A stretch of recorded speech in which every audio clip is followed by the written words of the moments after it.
Welcome to this week's Deep Dive. We've designed this specifically for you, the hotelier navigating today's, well, let's face it, fast-moving landscape. Yeah, things are shifting quickly. We picked out 5 key developments you really should have on your radar. These aren't just news items. They could genuinely impact your strategy or operations. Definitely. So let's kick off with Marriott buying the citizenM brand, big number $355 million. And the interesting part for hoteliers is this asset-light structure they're using. Exactly. Marriott gets the brand, the intellectual property, the idea of citizenM. But citizenM themselves, they still own and run the actual hotels. Right. It's about the brand power, not the bricks and mortar for Marriott anyway. Precisely. Yeah. And this isn't happening in a vacuum, is it? No way. We've seen similar moves. IHG grabbing Ruby, Hyatt with Standard International, Hilton just recently picking up Graduate and Nomad. It's a trend. It really is. And the common thread, it seems to me, is distribution power. That's becoming increasingly crucial. So with this deal... Well, Marriott gets this cool, trendy brand that attracts maybe a different crowd. And citizenM, they instantly get plugged into Marriott's massive global network. And the Bonvoy loyalty program? You're huge. Huge. Think about the boost that gives to their direct booking capability. Suddenly, they have access to millions of loyal travelers. So the takeaway for you listening, really consider the weight of these big loyalty programs and how brand consolidation might affect your own distribution strategy. Good point. Okay, next up, Sabre. They've sold off their hospitality solutions arm. For a hefty sum, too, $1.1 billion to TPG. Yeah, and strategically, this looks like Sabre doubling down on what they see as their core business. Which is? Airline IT, their travel marketplace, and importantly for hotels, their B2B distribution side.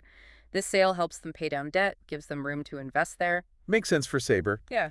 But I've heard some chatter, some concern from hoteliers about this split. Understandably, the big question mark is separating the central reservation system.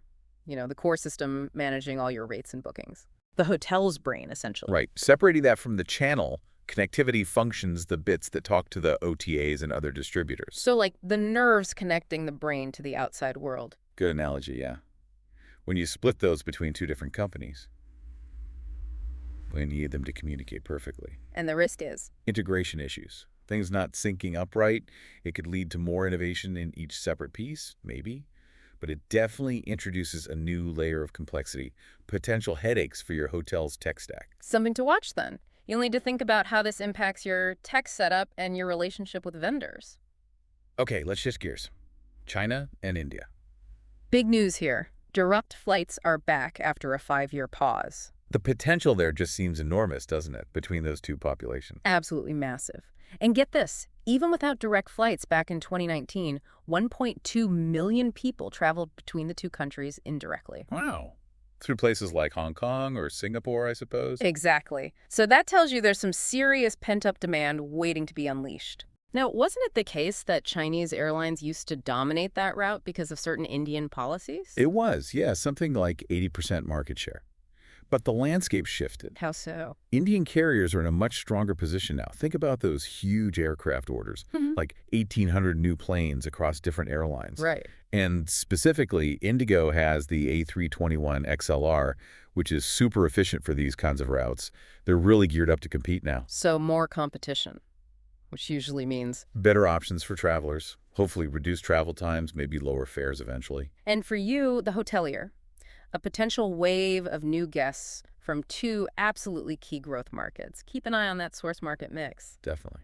Okay, story 4, sustainability. Booking.com's latest report has some interesting nuggets. What stood out? Well, traveler awareness is definitely deepening. It's not just about, eco-friendly anymore. Now, over half, 53%, are actively thinking about the impact on local communities, too. That's a significant shift. How do the locals feel? Interestingly, most residents, 57%, still see tourism positively. But they do see downsides. Traffic congestion, litter, overcrowding, rising costs.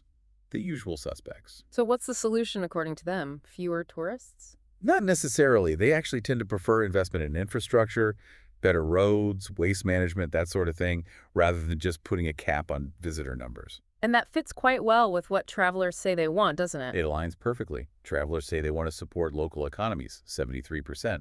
Leave places better than they found them, 69%. Find authentic local experiences, 77%. And basic sustainable practices like saving energy? Oh yeah, those are becoming pretty much mainstream expectations now. So for you, demonstrating genuine sustainability, showing how you benefit the local community, it's Hmm. not just nice to have, it's becoming crucial for attracting today's traveler. Got it. Lastly, let's touch on Fora Travel. They've raised a lot of money and seem to be growing incredibly fast. Yeah, Series B and C funding totaling 60 million and over $1 billion in sales since they launched in 2021. They're shaking things up. How's their model different from, say, the traditional luxury networks like Virtuoso? It's much more open, more inclusive, and very tech-focused. They seem to be trying to democratize becoming a travel advisor. Democratize. Yeah, through community-based training, Hmm. making it easier for people to start their own travel business.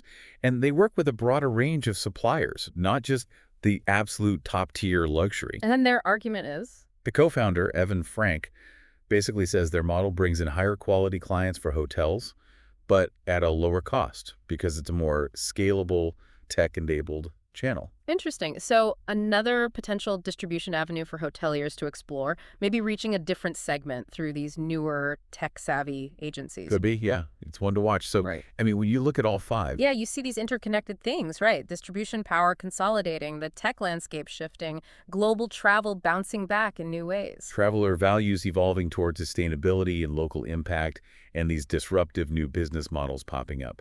It's a lot to track. Absolutely. We hope this quick deep dive gave you some valuable perspective on navigating all these changes. As you think about these stories, what really stands out to you as the biggest opportunity or maybe the biggest challenge right now?